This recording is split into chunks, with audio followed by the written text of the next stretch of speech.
I am sorry to have to tell you this, but the property has been transferred. The house has been sold." "What do you mean you sold my house? I honestly did not expect you to come back. I assumed you would not survive the deployment.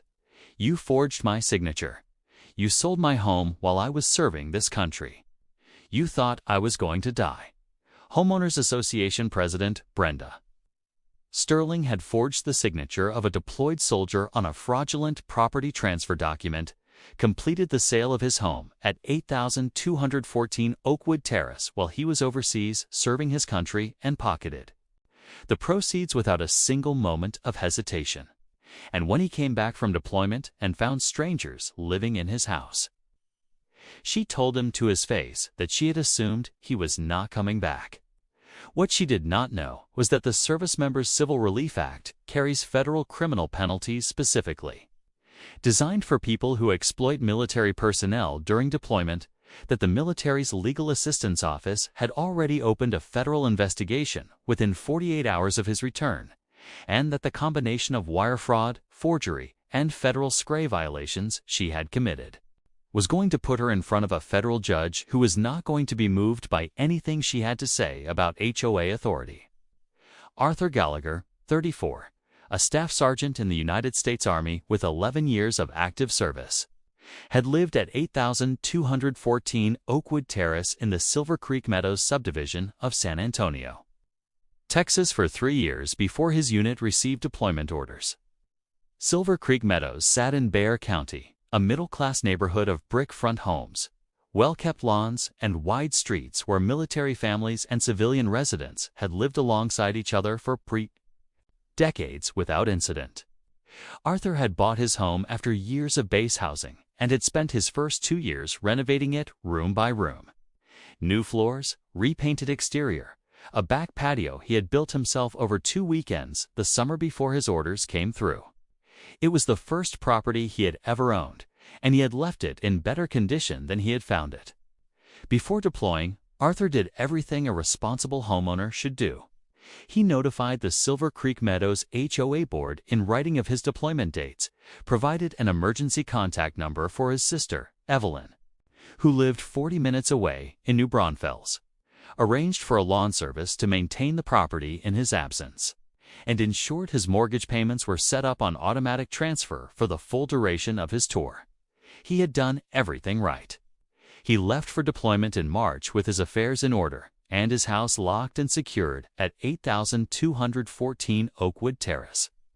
Brenda Sterling, 58, had been HOA president of Silver Creek Meadows for 10 consecutive years, long enough to have developed a level of comfort with her own authority that had long since stopped being grounded in anything the bylaws actually permitted. She had a documented history among residents of overstepping selective enforcement and treating the HOA office on Oakwood Terrace Drive as her personal administrative kingdom. She had never particularly liked Arthur. He was not the kind of man who attended social events or deferred to people simply because they held a title, and his deployment had presented her with something she had apparently decided was an opportunity rather than a circumstance requiring basic human decency. Within 2 months of Arthur's departure, Brenda had begun making quiet inquiries about the property at 8214 Oakwood Terrace. Within 4 months, she had produced transfer documents bearing a signature that was not Arthur's. Within 6 months, a family named the Mitchells had moved into his house in complete good faith, having no idea that the man whose name was on the original deed was currently serving overseas and had not sold anything to anyone. Arthur Gallagher came home in October. He drove straight from the base to Oakwood Terrace and pulled up to a house with different curtains, a different car in the driveway, and a child's bicycle on the porch he had built himself. Before we go further, what city or country are you watching from? Drop it in the comments. We love seeing where you're tuning in from. And if you believe that a soldier who leaves to serve his country should have a home to come back to, hit that like and subscribe button and join us here on HOA Conflicts. Arthur sat in his car outside 8214 Oakwood Terrace for a long time before he got out. He walked up to the front door, the door he had painted himself the summer before deployment, and knocked. A woman answered. She was holding a toddler and had the expression of someone who had no idea why a man in military clothes was standing at her door, looking at her the way Arthur was looking at her. He introduced himself by name and address. She told him this was her home. She had the paperwork to prove it. Arthur drove to the Silver Creek Meadows HOA office on Oakwood Terrace Drive and found Brenda Sterling behind her desk. He told her his name, told her his address, and asked her to explain why another family was living in his house. Brenda looked at him across the desk for a moment and then said something that stopped the room completely. She told him she had assumed he was not coming back. She said it without lowering her voice and without apparent awareness of how those words were going to follow her for the rest of her life. Arthur left the HOA office and called the Military Legal Assistance Office from the parking lot. He had his deployment orders, his property deed, his mortgage records, and 7 months of automatic payment confirmations all saved on his phone. The JAG attorney who took his call told him to come in the following morning and to bring everything he had. Arthur was there when the office opened.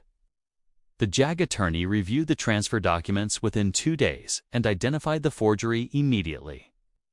The signature on the transfer paperwork did not match Arthur's signature on his original deed, his mortgage documents, or his military identification. A forensic document examiner confirmed the finding. Within the week, the signature on the transfer documents had been fabricated, and the notarization attached to it had been fraudulently obtained. The transfer was not just illegal. It was a federal crime committed against a member of the United States military while he was serving overseas. The Service Members Civil Relief Act, a federal law passed specifically to protect active duty military personnel from exactly this kind of exploitation, had been violated in the most direct way possible. The Act prohibits any action that affects a service member's property rights during deployment without their explicit written consent and with full legal notification. Brenda had not notified Arthur of anything.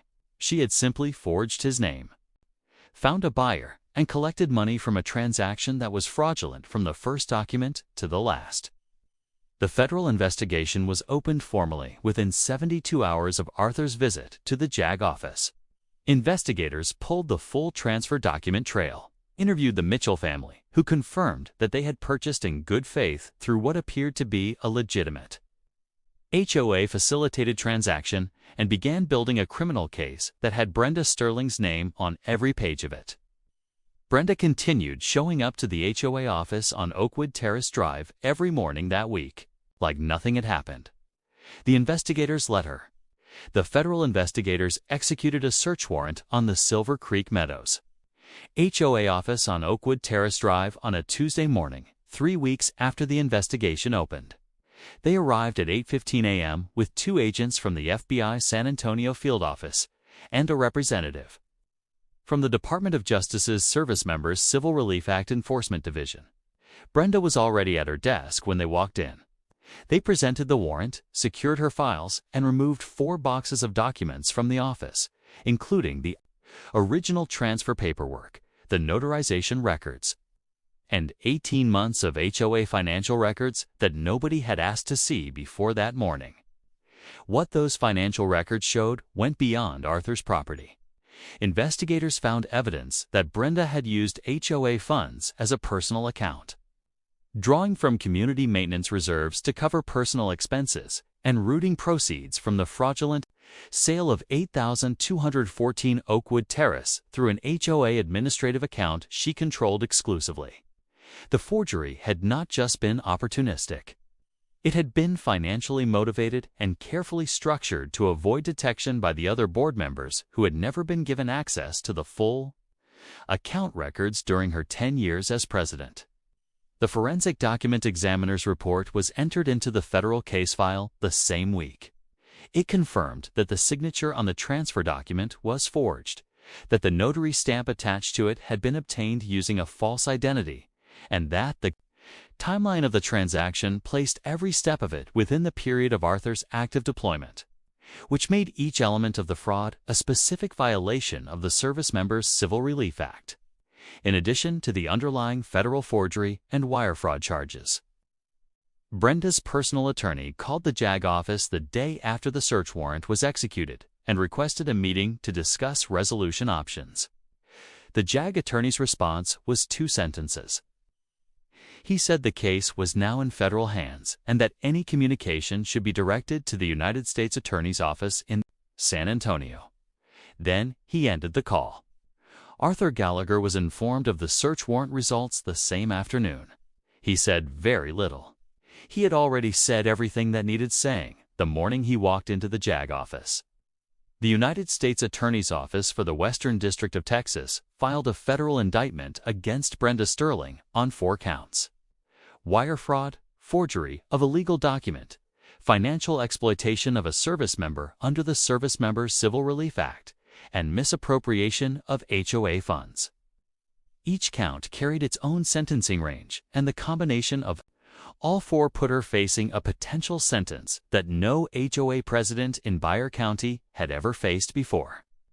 Her private defense attorney filed a motion to reduce the charges at the first hearing. The motion was denied. The fraudulent sale of 8,214 Oakwood Terrace was unwound by federal court order within 60 days of the indictment.